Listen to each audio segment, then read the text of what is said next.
السلام علیکم. یو درې څلور ورځې مخکې د حامد میر یو ویډیو په سوشل میډیا ډیره وایرل وه چې په کم کې هغه شمالي وزیرستان کې د محمد خیل کلي کې د یو تانبې د ماین کې ریپورت کړی او هغه ډیر زیات عجیبه ریپورت و. زه خو ډیر خوشحاله شوم، ډیر حیرت کې مبتلا شوم او ډیر افسوس رالو شو. خوشحاله پدې شوم چې شکر الحمدلله زمون ملک د خزانو نه ډک دی، خو بدقسمتي دا ده چې منصفانه تقسیم د وسایلو نشته، نو عوام ډیر زیات په تکلیف کې دي او د لوټ مار او د کرپشن په وجه معاشره تباه ده. حیران پدې شوم چې دومره لوی ذخیرې پرتی دي او مونږ پاکستانیانو ته پته نشته، او افسوس پدې راغی چې هغه انټرویو کې حامد میر د اف دبلیو او چې دا د فرنټیر ورک ارګنایزیشن دی چې د پاکستان فوج یو اداره ده، کنسټرکشن ډیمونو په دې مختلفو کې کار کوي، د هغوی د کراچۍ نه انجینیر راغلی او جیالوجست راغلی او په شمالي وزیرستان په محمد خیل کې کار کوي. نو آیا زمونږ د قبایلو نوجوانانو کې انجینیر نشته، یا آیا زمونږ په قبایلو کې جیالوجست نشته، یا آیا زمونږ په پښتنو کې دا نشته چې تاسو د کراچۍ نه راوستي دي؟ په 18 ترمیم کې دا شکونه شامل دي چې وسایل د صوبوي پای باندې به اول حق د صوبوي، بیا به د هغې ځای د لوکل خلکو وي چې آیا هغوی ته پکې رایلټي میلاو شوې ده، هغوی ته بېروزګاره نوجوانانو ته پکې روزګار میلاو شوی دی، او د دې وسایلو د تقسیم فارموله څه ده د دې نه غالبا چې عوام نه دي خبر. دا ډیره ښه خبره ده چې د دې کانکونیو شي، د دې نه فایده والی شي. دوی وی چې مونږ په زرګونو ټنه چاینا ته د تانبې دا ذخیره لیږلې ده او 35 میلیون ډالر ته زر مبادله راغلی ده. او حامد میر یو خبره وکړه، یو د اف دبلیو افسر ورته وی چې دلته کې د 6 ټریلیون ډالر ذخیره ده.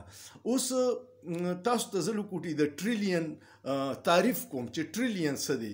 کو تاسو یاد شي مونږ د آی ایم ایف نه $1 ارب غوښتو او 25 کروڑ عوامو ته وزیر اعظم صاحب ویلو چې دعاګانې وکړي چې مونږ ته د $1 ارب میلاو شي.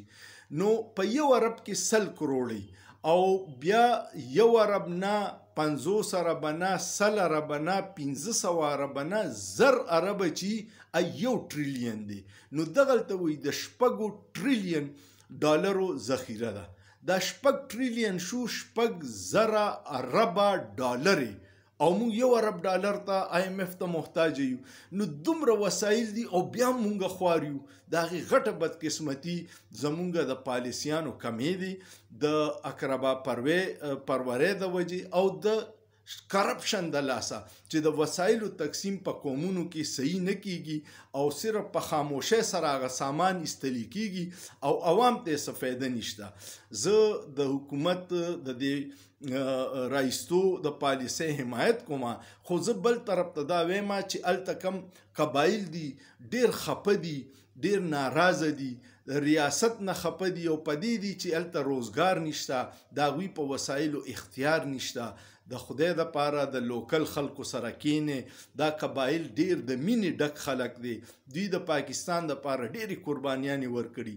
دغلته چې څه راځي د هغې قبایلو سره د رایلټي معاملات یې طی کړي، د هغوی له پکې نوکریانې ورکړي.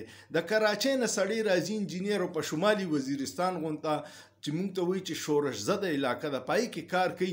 زما پښتون بچی پکې ولې نه کوي؟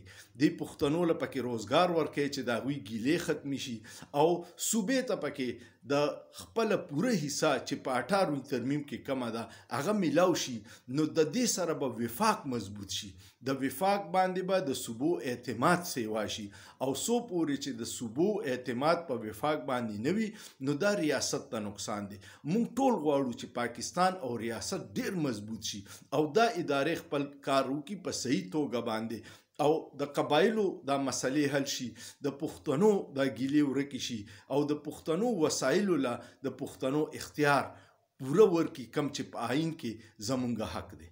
امید لرم زما د پښتنو رونو به دا ویډیو خوښه شوي کوم خوښه شوه دې ویډیو باندې کمنټ وکړئ او ډیره زیاته شیر کړئ چې زموږ د بندو کمرو کې فیصله سازو خلکو ته دا ویډیو ورسی او هغوی سنجیده سو چونکې چې دا پښتانه ډیر محب وطن خلک دي د پاکستان بلا غواړي ښېګړه کوي پای کې خپل په ترکې کې حصہ چول غواړي خو په خپل وسایلو باندې اختیار او منصفانه تقسیم هم ورسره غواړي امید لرم ستاسو به خوښه شوي سوچ پیو کې په سوچ کې څه ګناه نشته